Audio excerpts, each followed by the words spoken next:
My name is Rafael, you're watching Rock and Roll Garage, and today we're going to talk about Keith Richards' favorite Rolling Stones albums. But first, please subscribe to the channel, like the video, leave your comment, tell me if you like these albums or not, okay?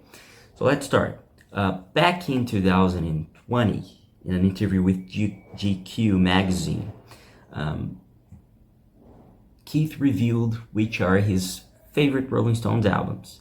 And, he said that all the albums are his favorites and etc. But he picked four.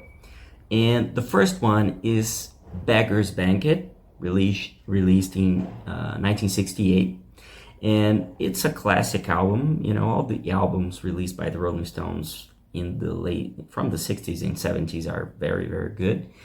And, you got two really big classics on this album, which are Sympathy for the Devil and Street Fighting Man. And at the time, the group was formed by Charlie Watts on drums, Bill Wyman on bass, Keith Richards on guitar, Mick Jagger vocals, and the late Brian Jones, who tragically passed away at the age of 27, not much after that. And it sold an estimated amount of 1.1 million copies. And it's the album that sold less copies that Keith listed. And we move to the next one, which is Let It Bleed, released in 1969. And it's another classic album. And it was the first album with the guitarist Mick Taylor, who previously was playing with John Mayall and the Blues Breakers. And he was the one who replaced Brian Jones after the band fired him. And it's not a secret that the era with Mick Taylor as the lead guitarist is Keith Richards' favorite Rolling Stones era. The records released with Mick Taylor are always among his favorite ones. He always mentioned their era, and it is his favorite era. So Let It Bleed had tracks like Gimme Shelter, Midnight Rambler, and You Can't Always Get What You Want, all great songs besides many other great ones.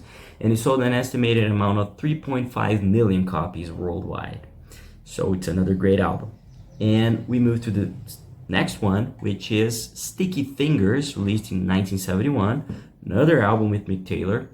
And it had tracks like Brown Sugar, Wild Horses, Can't You Hear Me Knocking, all incredible tracks. And it sold an estimated amount of 3.5 million copies, like the one we mentioned it before. So it's another it's another classic Rolling Stones album. And an interesting story about it is that the original cover of the album was done by Andy Warhol, the famous American artist.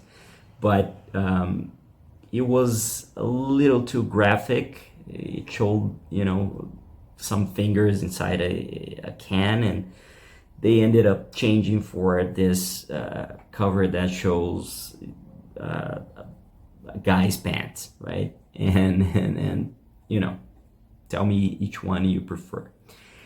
And we go to the final one, the fourth one, he mentioned it, was released in 1972, and it's Exile on Main Street, which is another album he mentioned it, and it's a double album, and it had tracks like Tumbling Dice, Happy, which has Keith Richards on vocals. It's probably my favorite Rolling Stone song with Keith Richards vocals. It's incredible. If you never heard Happy, you should heard it. And there's another great track that I think is very underrated, which is Shine a Light. And this album sold an estimated amount of 1.5 million copies worldwide. These are all credible albums, and I tend to agree with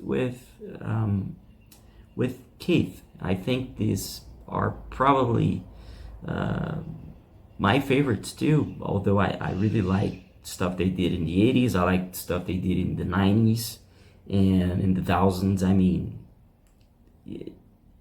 I can't think about a really bad Rolling Stones record. And if you can, please leave your comment below and tell me if there are any Rolling Stones albums that you think it's terrible, they are terrible. I don't think, I can't really say, oh, this era of the band is horrible. No, you know, every album they released had something good, and that's really nice. And it's not, you know, that's why they're here after all these years, more than 60 years on the road. The band continues, and that's incredible. And I hope you liked the video. Please subscribe to the channel, like the video, leave your comment below, tell me what you think, and let's talk about it. Thank you for watching, and I see you later.